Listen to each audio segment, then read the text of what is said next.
এটা কে? এই মানুষটা কে? গতকাল রাতে আপনার আমি খবর পাইছি, সে এক বিরাট হিস্টোরি, পরে বলবো। শাড়ি হলো মেয়ে ছেলে সন্তানের মতন, এতগুলো সন্তান একসাথে দেখলে ঘটনা কি ঘটে বুঝেন না? আপনার বিয়ের ঘটনাটা শুনি। বিয়া করে বিরাট এক বিপদে পড়ছি। আগে কত ভালো ছিলাম, কত সুখে দিন কাটাইতাম।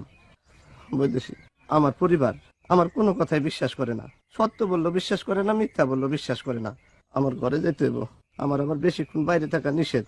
বেশিক্ষণ বাইরে থাকলে সেভাবে আমি পীড়িতি করতেছি। আপনি রাজাপুরের নায়েব না? ধরেছ ঠিক। আপনার সাথে কে? আমার পরিবার। লাউ বিক্রি করবা? না। না বিক্রি করলে তো নাই। দেরি কি জন্য হয়েছে শোনো ঘটনা। বৈদিশে এসে উপস্থিত, মহিষের গাড়ি ভর্তি করে পুষ্পের জন্য আনছে শাড়ি, এক গাড়ি শাড়ি। আবার মিথ্যা কথা। আচ্ছা যাও, কিছুই জানে নাই, খালি হাতে আসছে। আর সেও আসছে একটা গামছা কোমরে পেঁচাইয়া, সারা শরীর উদাম। এবার বিশ্বাস হয়? দুধ তরি ছাতা, এখন থেকে কথাই বলবো না।